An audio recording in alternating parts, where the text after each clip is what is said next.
Guys, welcome back to our channel. जैसा कि आप लोगों को पता है कि बृज मोहन अग्रवाल जी हमारे शिक्षा मंत्री जी ने अभी अनाउंसमेंट किया है, तो जो शिक्षक भर्ती आने वाली है तो उसमें जो टीजीटी शिक्षक के पद हेतु जो परीक्षा योजना है उसका सिलेबस क्या है उसको हम लोग एक बार डिस्कस कर लेते हैं। तो शिक्षक के पद हेतु परीक्षा योजना हिंदी एवं अंग्रेजी माध्यम दोनों पद हेतु दोनों के लिए सेम है, कोई सेपरेट नहीं है। तो यहाँ पे फर्स्ट नंबर पे देखेंगे लिखा हुआ है आपका जो पूरा पेपर होगा वो पूरा पेपर आपका 150 मार्क्स 150 नंबर का होगा।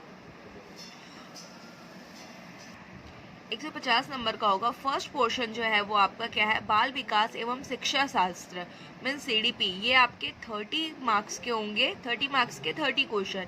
सामान्य हिंदी आपका 25 नंबर का होगा। सामान्य अंग्रेजी आपका 25 नंबर का होगा। गणित और विज्ञान, मैथ्स और साइंस दोनों मिला के आपके 30 मार्क्स के होंगे। सामाजिक अध्ययन मीन सोशल साइंस आपका 20 मार्क्स का। और कंप्यूटर संबंधी सामान्य ज्ञान आपका 10 नंबर का और सामान्य ज्ञान आपका 10 नंबर का। तो ये पूरा टोटल मिला के हो जाता है आपका 150 नंबर। टोटल 150 क्वेश्चन होंगे, 150 मार्क्स के होंगे। English medium and Hindi medium दोनों के लिए सेम सिलेबस है। अगेन रिवीजन कर लेते। CDP आपका 30 मार्क्स कवर कर रहा है।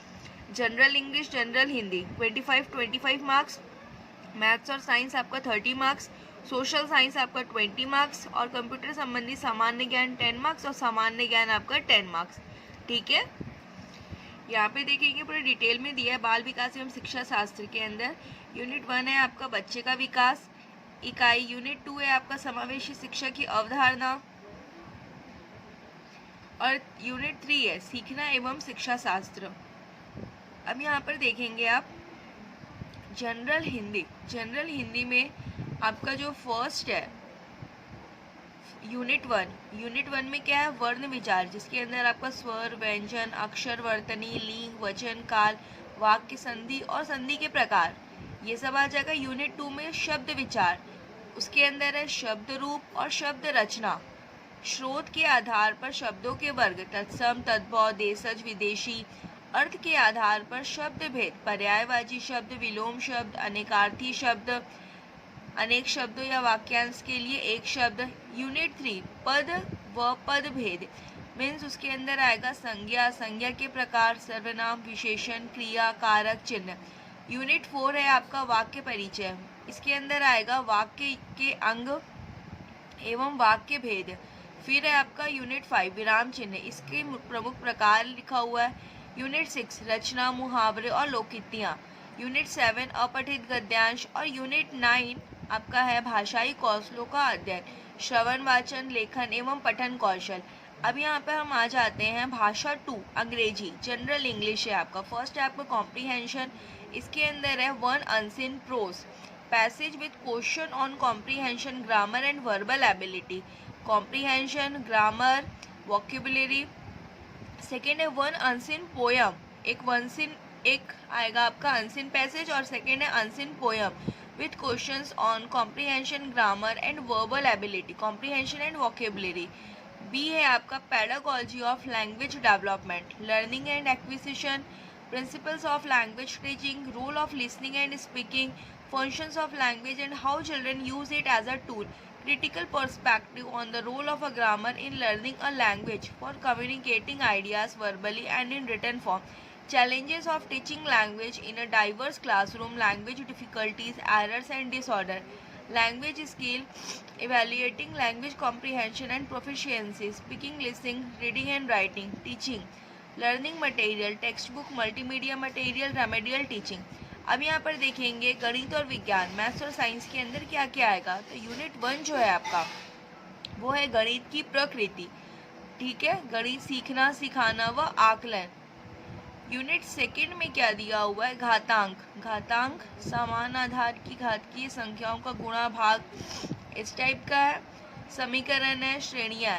इकाई 3 में है ब्याज, सरल ब्याज, चक्रवृद्धि ब्याज, लाभ हानि, अनुपात, समानुपात, प्रतिशत, जन्म एवं मृत्यु दर, जनसंख्या वृद्धि, समय तथा दूरी। यूनिट 4 है रेखा तथा कोण मीन्स रेखाखंड, सरल एवं रेखाएं, कोणों के प्रकार। यूनिट 5 है समतलीय आकृतियों का क्षेत्रफल, त्रिभुज, आयत, समांतर, चतुर्भुज। यूनिट 6 है आपका सांख्यिकी, आंकड़ों का संग्रह एवं वर्गीकरण, यूनिट 7 है सजीव, सजीव के लक्षण, ये साइंस वाला पोर्शन हो जाता है। यूनिट 8 है आपका बल एवं गति, ये फिजिक्स का पोर्शन है। यूनिट 9 प्रकाश, लाइट। यूनिट 10 विद्युत। अब यूनिट 11 पदार्थ की संरचना, ये हो गया आपका मैथ्स और साइंस का पोर्शन कवर। अब आ जाते हैं सामाजिक अध्ययन, social science. Bharatiya Samaj, second है भारतीय सभ्यता व संस्कृति। थर्ड है यूनिट 3 आपका मौर्य साम्राज्य तथा गुप्त साम्राज्य। यूनिट 4 है भक्ति और सूफी आंदोलन। यूनिट 5 है मुगल साम्राज्य। यूनिट 6 है ब्रिटिश शासन। यूनिट 7 भारतीय संविधान। यूनिट 8 व्यवस्थापिका, कार्यपालिका व न्यायपालिका संरचना। यूनिट 9 है पृथ्वी के प्रमुख घटक। यूनिट 10 है भारत का अध्ययन। यूनिट 11 छत्तीसगढ़ का भूगोल एवं संसाधन। यूनिट 12 छत्तीसगढ़ का इतिहास एवं संस्कृति। छत्तीसगढ़ के इतिहास में आ जाएगा छत्तीसगढ़ में स्वतंत्रता आंदोलन, छत्तीसगढ़ के प्रमुख व्यक्तित्व, छत्तीसगढ़ की विरासत एवं संस्कृति, किले, महल, मेले, त्योहार, लोक कलाएं, हस्तकलाएं, पर्यटन। यूनिट 13 शैक्षणिक मुद्दे, पेडागोजिकल इशू आ जाएगा आपका। अब यहाँ देखेंगे हम कंप्यूटर संबंधी सामान्य ज्ञान। तो कंप्यूटर का उपयोग कहाँ कहाँ और किस लिए किया जाता है, कंप्यूटर के प्रमुख भाग, प्रिंटर के प्रकार, ऑपरेटिंग सिस्टम के नाम, कार्यालय के उपयोग, इंटरनेट के उपयोग, antivirus, multimedia, CD, DVD, Google. सामान्य ज्ञान, सामान्य ज्ञान में आ जाएगा भारतीय राजनीतिक व्यवस्था एवं संविधान, भारतीय इतिहास एवं राष्ट्रीय आंदोलन, भारतीय अर्थव्यवस्था, सामान्य ज्ञान और छत्तीसगढ़ की सामान्य जानकारी मीन्स छत्तीसगढ़ का इतिहास, भूगोल, राजनीतिक व्यवस्था, अर्थव्यवस्था, शासकीय योजनाएं, पुरस्कार, सम्मान, परंपराएं, लोकगीत, संगीत, महत्वपूर्ण व्यक्तित्व एवं छत्तीसगढ़ से संबंधित अन्य महत्वपूर्ण विषय। तो ये आपका पूरा सिलेबस कंप्लीट हो जाता है टीजीटी के टीचर के लिए। दोनों मीडियम के लिए सेम सिलेबस है। तो एक बार सिलेबस का अच्छे से एनालिसिस कर लीजिए। तो मिलते हैं फिर नेक्स्ट वीडियो में, तब तक के लिए थैंक्स फॉर वॉचिंग।